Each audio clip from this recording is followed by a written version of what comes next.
Bismillahirrahmanirrahim. Alhamdulillah wassalatu wassalamu ala nabiyina Muhammad wa ala alihi wa sahbihi ajmain, amma ba'd. Kaifa halukum ayyuhal ikhwah, a'azzani Allah wa iyyakum. Alhamdulillah, pada kesempatan video kelima ini ya, mudah-mudahan apa yang Anda sampaikan bisa memberikan inspirasi buat anak pribadi, begitu pula buat kalian semua. Oke. Satu hal yang ingin saya sampaikan adalah kami ya selaku para siswa di Ma'had Al-Ulum Al-Islamiyah Wal Arabiyah atau yang lebih dikenal dengan LIPIA, kami bisa dibilang sedang merasa sedih gitu ya. Tapi bukan merasa sedih ditinggalkan meninggal, tapi kami ditinggalkan oleh seorang dosen ya, yang dimana beliau telah menghabiskan waktunya 10 tahun di Indonesia, dan siapapun yang pernah belajar dengan beliau pasti akan merasa kehilangan ya.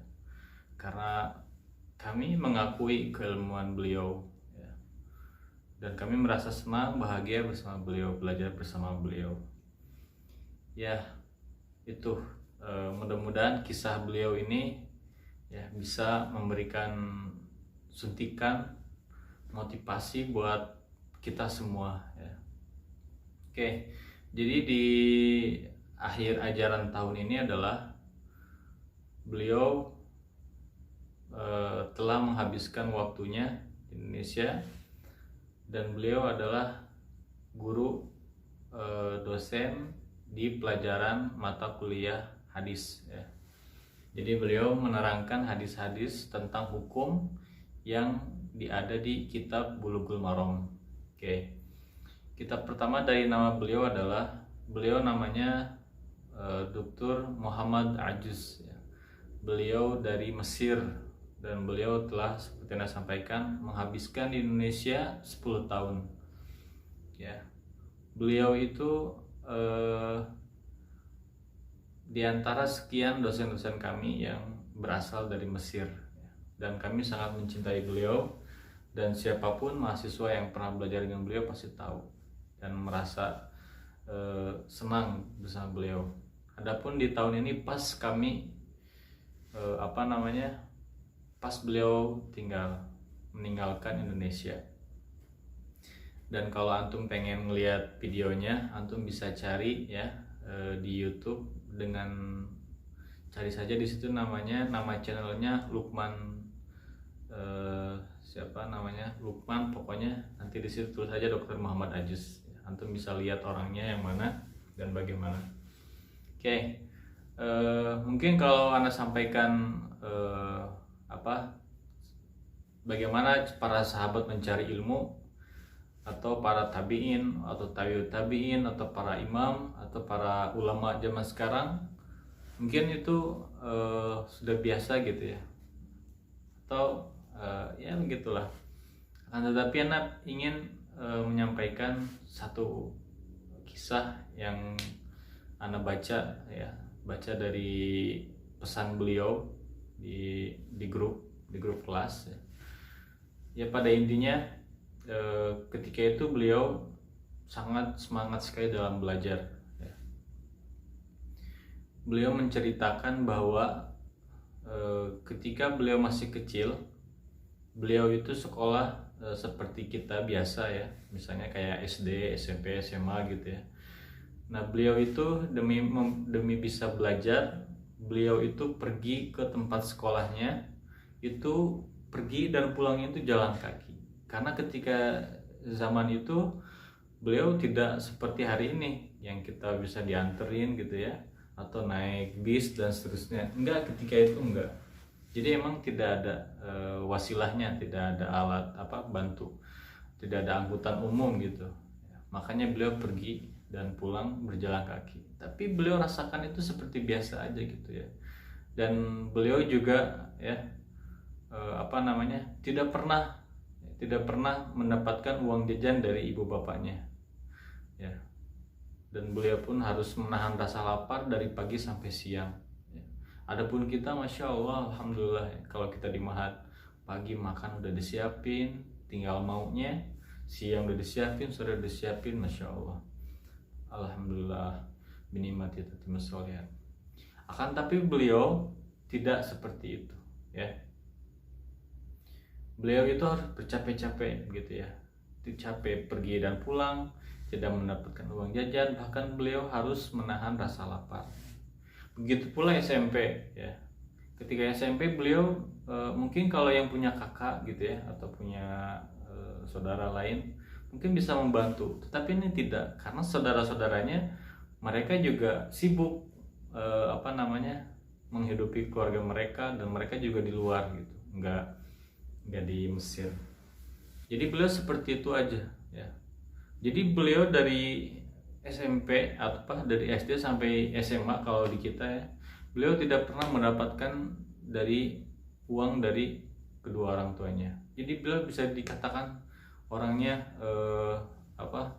susah gitu ya. Dalam artian susah itu bukan susah nggak cari duit, tapi ya emang seperti itu, pahit gitu perjalanannya ya.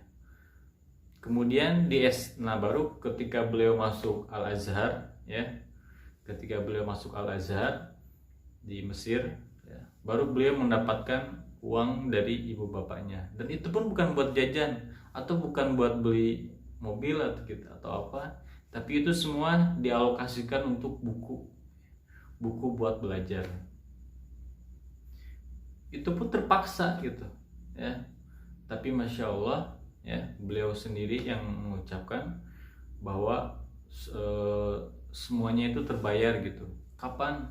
Ketika beliau Allah mudahkan lulus di universitas paling susah di dunia, kata beliau, yaitu Al-Azhar yang ada di Mesir ya. Maka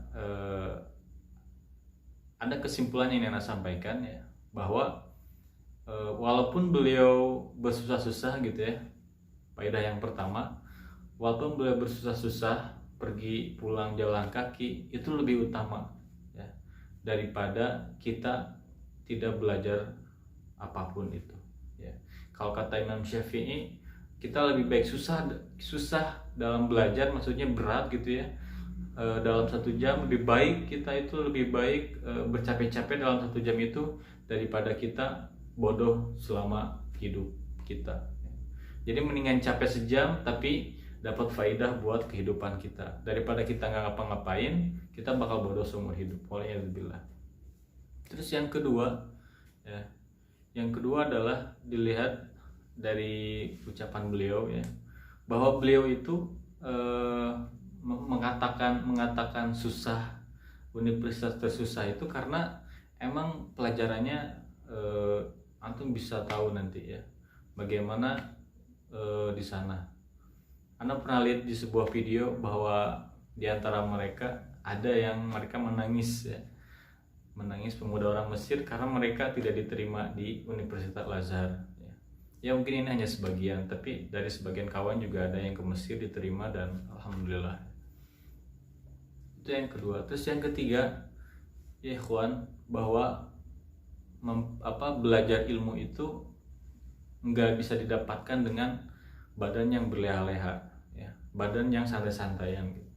Kalau seandainya Dr. Aziz barusan lebih memilih leha-leha, mungkin beliau nggak akan dapat gelar doktorah gitu ya, S3 nggak mungkin. Tapi beliau masya Allah, setelah pertolongan dari Allah, kemudian semangat beliau, maka beliau bisa mencapai derajat itu. Mungkin ini yang bisa Ana sampaikan ya. Kenapa Ana sampaikan dari kisah beliau, mungkin ini biar kita lebih semangat dan waktunya lebih dekat gitu ya.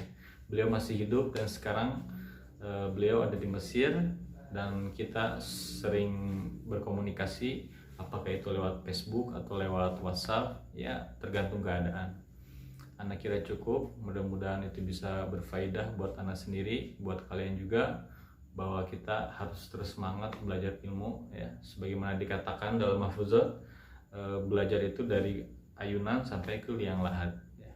Mudah-mudahan kita selalu diberi taufik oleh Allah Subhanahu wa taala untuk selalu belajar ilmu ya, terutama ilmu tentang Allah dan Rasulnya ya, tentang ilmu syariatnya, tentang hukum-hukumnya. Itu lebih penting ya ikhwan ya. Barakallahu fikum wa jazakumullah khair. Assalamualaikum warahmatullahi